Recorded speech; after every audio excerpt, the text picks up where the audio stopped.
Nous avons donc réfléchi quant au mérite de ces deux hommes. Effectivement. Et de leur honorabilité à avoir donc leur nom gravé définitivement sur l'éducation régionale. Après ça, les Sédhiou, à travers ces personnalités que je viens de citer, parce que c'est ça la procédure, effectivement, ont accepté. Le conseil départemental, son rôle était de délibérer là-dessus. Nous avons délibéré et le rapport est envoyé, le préfet a approuvé et les documents sont envoyés au ministère de l'Éducation nationale. Après enquête de vérification de procédure, donc le ministère a constaté que tout a été bien suivi. Et le ministère donc rédige le décret que le président devrait prendre. Voilà comment cela a été fait. Ça, c'est un bilan immatériel qui est l'une des grandes satisfactions, en tout cas de ma part. Mais sur le plan physique, le lycée, par exemple, de Djiréji, donc la clôture, ça c'est notre bilan. L'électricité dans le CM de Djiréji, le CM Maneba, l'électricité, le CM de Djibabouya, le CM de Bemé, voilà. Donc les salles de classe au lycée de Djanemalari, la clôture du CM de Sakar, vous voyez. Le bloc administratif du CM de Djannaba, l'actuel CM de Kassia. Donc, vous allez voir le centre de santé, l'ex-EPS2, EPS1 de Sédhiou, le bâtiment qui sert d'abri pour les accompagnants de... Donc, c'est des réalisations que nous avons faites, sans compter les appuis sociaux que nous faisons pour les chefs religieux, voilà, et notre politique donc d'accompagnement des familles religieuses. Donc tout ça, c'est Étiez-vous satisfait de ce bilan? Oui, personnellement, je suis satisfait de ce bilan. Pour celui qui connaît les difficultés financières du conseil départemental de Sédhiou, nous pouvons nous poser la question comment le conseil se débrouillait jusqu'à réaliser en tout cas de telles choses.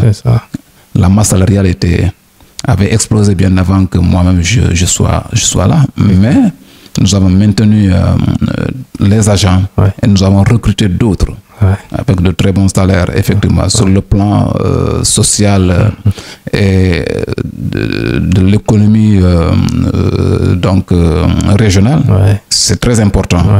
Voilà, c'est de l'argent qui reste dans l'économie locale qui circule. Et l'impact de ce salaire dans les familles, quant à l'éducation des enfants, donc à l'obtention de l'état civil des enfants qui sont nés, c'est très important. Malheureusement, nous n'avons jamais évalué cet impact de ces salaires-là donc dans les différentes collectivités territoriales. En tant que député, quel bilan avez-vous de vos 2 mandats successivement, donc 10 ans de députation? Bien, l'Assemblée nationale, son rôle, c'est de voter le budget, c'est de contrôler l'action du gouvernement, c'est d'évaluer les politiques publiques.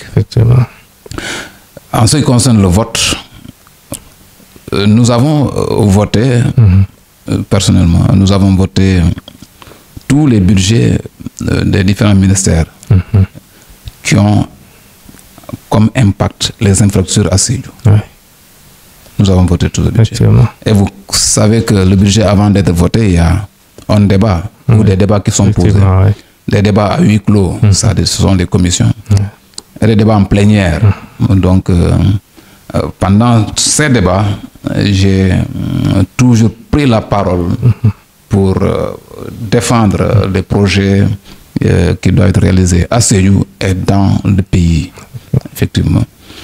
Et si vous faites le constat sur le terrain, vous verrez que l'État, quand même, a beaucoup investi. Autrement dit, l'État a dû entendre les plaidoyers de l'ensemble des députés de la région de Sédhiou depuis l'indépendance jusqu'à aujourd'hui. Parce que nous, ce que nous avons plaidé, nous avons trouvé que d'autres en ont plaidé. Les Balmoussa Dafé, les Ahmad Cissé, ils en ont parlé. Nous avons parlé. Et les Aïb Dafé qui sont aujourd'hui ici, donc continuent à plaider. C'est ça. Et nous avons quand même contre l'action du gouvernement, parce que moi, toutes les missions de l'Assemblée nationale liées à mes commissions, j'ai toujours pris part. Je donne l'exemple de AIBD. Je fais partie de ces députés qui se sont déplacés sur le terrain pour voir de visu l'évolution des travaux de l'aéroport. Ça, je l'ai fait, effectivement. Sur le plan de la sécurité routière, moi, je suis à l'Assemblée, parce que ça, c'est aussi le poste de député qui m'a donné cette opportunité d'être le secrétaire exécutif du réseau africain sur la sécurité routière. D'accord. Effectivement, dont Sédhiou préside. Mais j'ai eu la chance de diriger ce réseau sur le plan africain. Donc le Sénégal, au niveau de l'Assemblée, est représenté par moi-même. J'ai eu à décider pour l'Afrique l'amélioration de la sécurité routière en Afrique lors d'une conférence à Abuja, convoquée par l'OMS et la Banque mondiale. Je l'ai fait aussi au Zimbabwe, à Victoria, et je l'ai fait aussi, et j'ai participé à l'appel international des Nations Unies en Suède, à Stockholm. Tout ça, c'est des éléments de bilan de mon mandat à l'Assemblée. Si vous voyez aujourd'hui que l'État fait des efforts quant à la sécurité routière, la qualité de la route, donc la réduction des accidents, etc. Ça, c'est l'appel sur le plan international. À laquelle j'ai pris part, qui aboutit à mener les États du monde, y compris le Sénégal, à aller dans le sens souhaité par les Nations Unies. Est-ce que vous êtes prêt, vous envisagez de reconquérir le conseil départemental de Sédhiou? Oui. Ça c'est évident. Un homme politique comme moi, jeune, parce que moi je suis au début de mon de mon ère politique. Ce qui était arrivé, ça c'est une chance. Effectivement. C'est un don, c'est un choix de Dieu. Effectivement. Sincèrement, je ne m'attendais pas à ça. C'est pourquoi toute cette période-là, je l'ai mise sous le sceau de l'apprentissage. Et j'ai appris, j'ai grandi, j'ai côtoyé les plus grands hommes politiques de ce monde. Ce n'est pas du Sénégal seulement, de ce monde. Je me suis fait former. Aujourd'hui, j'ai compris grâce à cette formation que la politique est un instrument de développement. Donc aujourd'hui, pour que je construise davantage à développer Sédhiou, le conseil départemental est un élément très important. D'accord. Effectivement.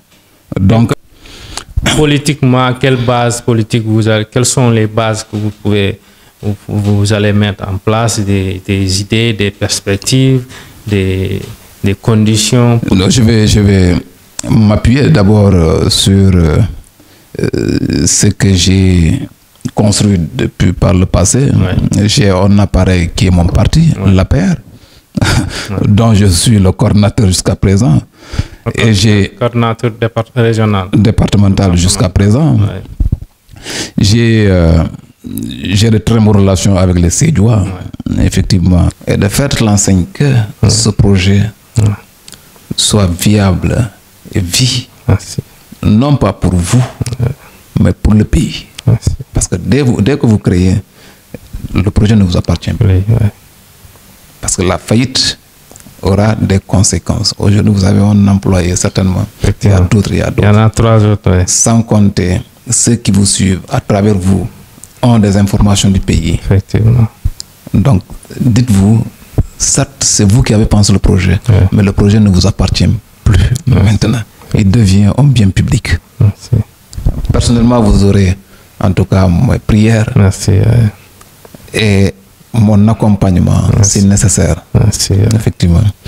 Mais remercier son Excellence, le président de la République, Macky Sall, qui est mon leader, qui m'a façonné, qui m'a confectionné politiquement, qui a fait de moi aujourd'hui un grand intellectuel, mais un homme politique de développement. Effectivement. Et remercier Dieu quand même qui a accepté en tout cas cette volonté de faire de moi ce que je viens de dire à travers le président Macky Sall et à travers les Sédiois. Donc, et je termine par ces Sédiois, des amis, des frères, des sœurs, des parents, des papas, des mamans pour moi. Sédhiou m'a tout donné, effectivement. Donc leur dire ma fonction d'esclave que j'ai entamée depuis 2012 continue. À ce que la population continue à faire confiance en moi. Aujourd'hui, j'ai mûri, j'ai mûri maintenant. Et j'ai beaucoup de projets. Ce ne sont pas des projets donc de vocabulaire. Je sais par où commencer pour enclencher le développement donc de Sédhiou territorial. Et je demande à ce que vous faites confiance à moi, que vous n'ayez aucune hésitation donc à me confier. Sincèrement, c'est grâce à vous que j'ai mûri. C'est vous qui m'avez donné cette possibilité. C'est vous qui m'avez accompagné dans ça. Testez-moi encore de nouveau. Mais avant cela, testez Amadou Ba. Amadou Ba a beaucoup de projets pour vous. Faites de lui le prochain président de la République du Sénégal. Vous et moi n'allons pas regretter. Effectivement, parce qu'Amadou Ba n'est pas quelqu'un qui trahit. Merci.